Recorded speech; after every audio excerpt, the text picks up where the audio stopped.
We are proud to announce a new sponsor for this podcast, Augie's Locker Room. Augie's Locker Room, which is located less than a mile away from Notre Dame Stadium, was named the best Notre Dame's collectible shop in the country. This shop is amazing. If you are a passionate Notre Dame fan and are looking for that special Notre Dame piece to complete your rec room, Augie's is the place to go. They have a wide selection of Notre Dame stadium pieces, jerseys, helmets, autographs, and one-of-a-kind Rockne items. They have an exclusive Joe Montana signed items. If Augie's doesn't have it in store, he will find it for you.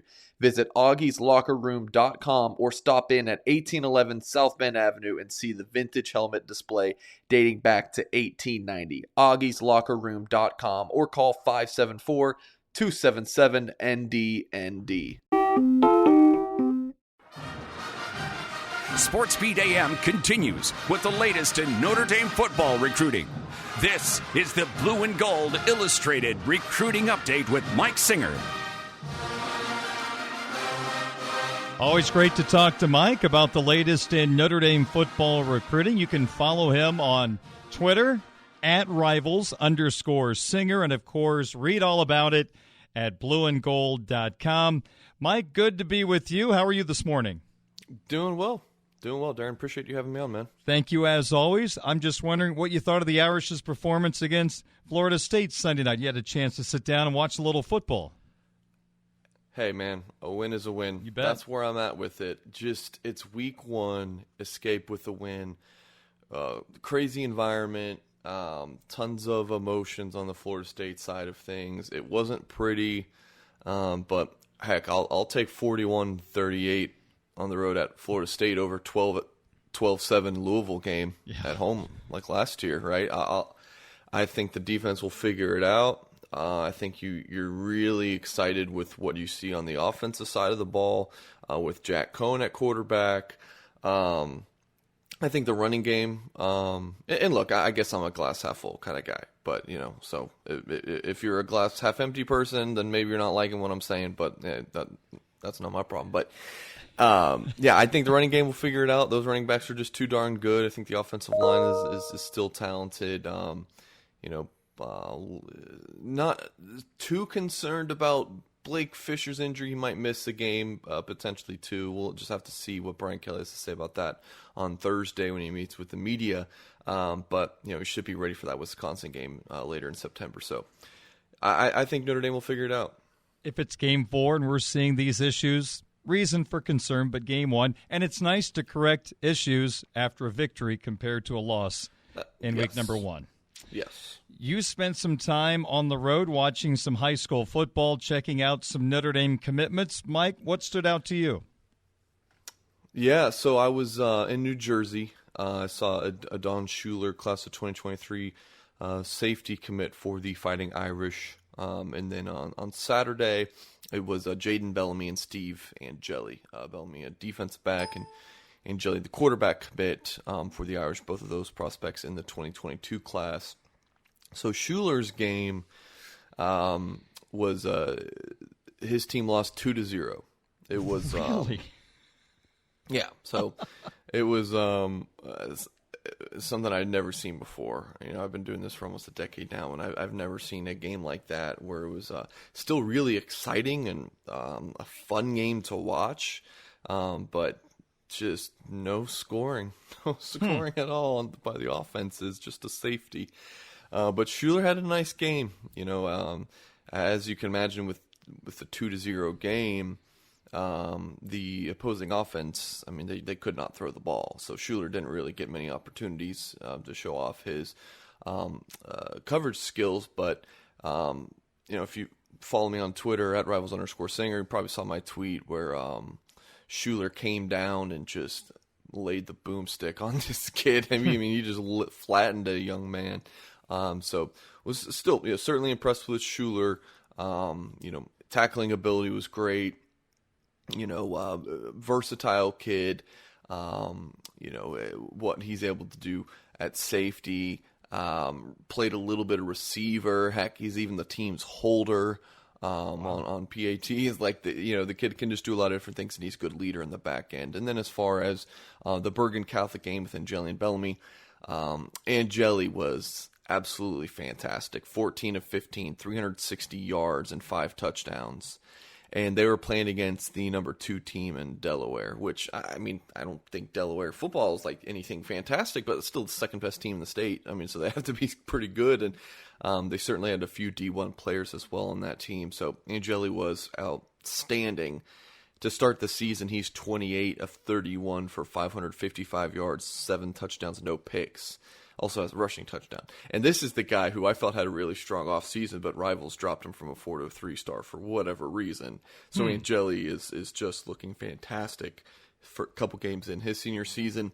And then Jaden Bellamy had 5 tackles and a pass deflection. It's kind of like Schuler's performance where didn't really have many opportunities in pass coverage, but had a few tackles, looked solid as a leader as well. Mike, you've been very high on Angeli since he committed. I think there are other people that are maybe not as warm on him as you are. What stands out about his game that makes you believe he can be a contributor here once he gets here? I'm so glad you asked this, Darren. Look, this is what I want in a Notre Dame quarterback. I like tall. Give me at least 6'2". Okay. Right? Angeli is about 6'2.5". I want a cold weather quarterback. It's like, give me, like Tyler Buckner is a San Diego guy. Like, can he adjust to the cold at Notre Dame? I'm sure he can, but still, I like someone who's grown up in the North. They're not bothered by the cold. Angeli's a Jersey kid. That's just a personal preference of mine. Strong arm, you certainly want that. I think Angeli can flick the ball, 40 yards downfield off his back foot. So I think he's got a strong arm. Functional mobility, going back to Buckner, outstanding athlete. Like you're not going to find a better, athlete at the quarterback position than Buckner. Now Angeli's definitely quite not that, but can still move, when he needs to, like someone like Jack Cohn. Like, I don't think Jack Cohn has, a ton of functional mobility, to be honest with you. Angeli can move. Like, he throws well going to his right and actually throws really well going to his left for a right-handed quarterback. He also seems to prefer it over than rolling to his right. And he can scramble and pick up some yards. And he's accurate. He's a great leader. To me, he checks all the boxes. Now, is he going to be the guy at Notre Dame? Will he ever start a game? I don't know. We'll have to see. But to me, he checks all the boxes. I think he's someone who Tommy Rees is really going to like. One thing that I haven't even mentioned, he's a football junkie. He knows X's and O's. Like, he is, again, he's just going to be someone that Tommy Rees is going to get. And I think Tommy's going to be maybe even a little bit surprised at how much Steve Angeli knows the game of football. I think he's going to pick up the Irish offense quickly. He is Mike Singer, recruiting insider for Blue and Gold Illustrated, blueandgold.com, joining me on SportsBeat AM on WSBT Radio. Any other commitments or guys the Irish are watching closely that had some pretty good performances in their high school football games over the weekend? Yeah, I'll go through a few guys. Joshua Burnham up in Traverse City, Michigan. He's really doing it all. This was this stat line in a 60-28 win. Completed 7 of 11 passes for 100 yards and 2 touchdowns at quarterback. Also ran for 142 yards and 4 touchdowns on 22 carries. So that's 6 scores. Then I had 6 tackles and 2.5 TFLs. So he's really doing it all on both sides of the football. Tobias Merriweather had his first game of the season, receiver commit for Irish in the 2022 class, caught 5 passes for 142 yards and touchdown, also had a 12-yard rushing score on an end around. Jadarian Price has been fantastic. Notre Dame's running back commit in 2022, ran for 151 yards and a touchdown on just 12 carries and also had 81 receiving yards and a score.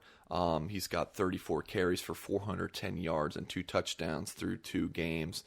Jalen Sneed, 13 tackles, 2 TFLs, blocked a punt, 45 rushing yards. The borderline 5-star linebacker commit for Notre Dame's been fantastic. And then Holden Stays, 6 catches, 62 yards and a touchdown. He's also been really good to start the season. Okay, one more guy, Nolan Ziegler. 5 catches, 158 yards, 2 touchdowns, 5 tackles, interception, 29 yards, return for a touchdown. Ziegler has been he's just a stat stuffer. Like receiver, linebacker. I mean, he just puts up big numbers on both sides of the ball. Mike, I'd like to get your perspective on Prince Kollie for a second, a freshman on the Notre Dame football team. I want to bring him up because he's getting to the point now, due to some injuries at the linebacker position, he is creeping up the depth chart, and if a couple of more injuries happen, he could be forced onto the field possibly earlier than the coaches would like. Give me your scouting report. What do you remember about Prince Kollie at the high school level and why he would ultimately be a good fit at Notre Dame? Yeah, it's funny. So Brian Kelly was asked about Prince Kollie on Monday, which, by the way, that press conference, I was shocked that Kelly still had his 12 p.m. press conference on Monday. Literally, less than 12 hours after the game and 11 hours after he had just talked to them. It was just bizarre to me. I was like, man. The plane landed at 4:30 a.m. in South Bend. Right, exactly. I was like, man. I mean, he loves He loves us, Mike. He just can't wait to talk to us. I was just about to say he must love the media. Not even joking.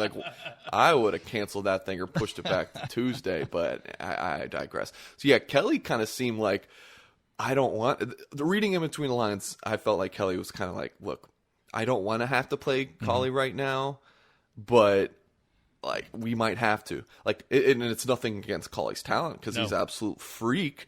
But it's just he's a freshman, and he's adjusting to the game of football. Kollie played mainly safety as a junior, and then it was the last game of his junior season. Their linebacker got hurt, so he moved to linebacker. And then his recruitment blew up going into his senior season, committed to Notre Dame, and he only had one start at linebacker. So the young, and he's just kind of playing off instinct during his senior season, which was absolutely fantastic. Class 5A, Mr. Tennessee, honors. He was outstanding at running back and inside linebacker. But again, a lot of it was just off instinct. He is just see ball, get ball. I think he's still learning a lot about what the linebacker position is, how to read defenses.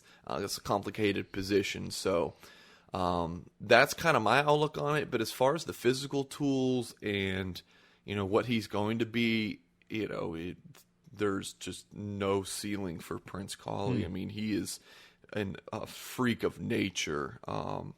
The build, the athleticism, the speed, just everything about Prince Kollie. A creative player in Madden, if you're making a linebacker, Prince Kollie kind of fits that.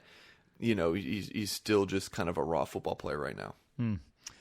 Well, we have a home game this week. Toledo comes to town. We obviously have not had the opportunity to have players come to a home game in quite some time due to the pandemic. Now, I'm not expecting a red carpet type day with high-end guys coming to town. But, Mike, do you expect any recruits at all to be at this Toledo football game? Come on. Yeah, of course. I think that the first big weekend would probably be, we got Toledo and then Purdue, and then it's the Wisconsin game. Then I think Cincinnati, is that October 2nd, I believe. I think that'll kind of be the first bigger weekend, and then when you look at UNC and USC in October, those are going to be massive ones. But no, Toledo will certainly have some recruits. A couple commits in 2022. Steve Angeli, Josh Burnham will be on campus. Expecting, unless something has changed in the past week or so, expecting Quinshon Judkins, running back from Alabama in the 2022 class. He is expected to visit officially this weekend. So it's certainly someone to keep an eye on. The likes of Ole Miss, Auburn, Michigan, just a few of the schools pushing for him. He also has a handful of Ivy League schools after him, so that kind of shows he's a great student as well. So yeah, no, that's certainly a big visit to keep an eye on, and there will be other names that pop up throughout the week that'll be visiting. So yeah, it'll be a strong visit weekend for a MAC team coming in. Mike, let me sneak in one more question. Since you're based out of Georgia, what's the buzz after Georgia knocked off Clemson Saturday night? I'm going to be honest with you, Darren. I didn't watch a single snap of that game. I was waiting in the airport. and I had just a terrible experience with the rental car, picking it up and dropping it off. So I didn't get to watch a second of that game. And I haven't talked to any Georgia fans. Okay. I haven't seen any of my Georgia buddies. No, because everyone here is a Georgia fan. They're still celebrating, Mike. That's why they're not calling you. I haven't talked to any of my Georgia buddies, so I got nothing for you. But I can actually, my brother is a big Georgia fan. I haven't talked to him about it, but I can only imagine, yes, that they are still recovering from that win, as ugly as it was. Mike, what's coming up at Blue and Gold Illustrated? Of course, people can read your work at blueandgold.com. Man, Darren, we had I think our biggest traffic day yesterday. Awesome. Since I've joined Blue and Gold. I mean, just Tyler Horka and Patrick Engel, our beat guys at Blue and Gold, just do such a fantastic job covering the Notre Dame football team. I mean, news items, analysis of what's going on with the football team. I mean, they just do so much, and really proud of those guys. Recruiting will certainly have things covered for you guys. I'll have the Gold Standard up at some point today. Exclusive videos of my road travels, and kind of I'll break down Bellamy and Jelly and Schuler. Just more recruiting coverage throughout the week. Weekend visitor preview, who's going to be visiting for the Toledo game. I'll have all of that later this week. Everything Notre Dame football will have you locked in at blueandgold.com. Blue and Gold Illustrated, they are executing at a high level right now at blueandgold.com. Mike, good to be with you. Always a pleasure to talk recruiting with you, and look forward to our conversation next week. Hey, Darren, that was a well-executed joke, man. Appreciate that. I learned from you. I learned from the best. Mike, have a great day. We'll talk to you later. All right, thanks, Dave. All right, Mike Singer, recruiting insider for Blue and Gold Illustrated. Read his work at blueandgold.com. Follow him. A lot of great nuggets and links to stories on his Twitter account at @rivals_Singer.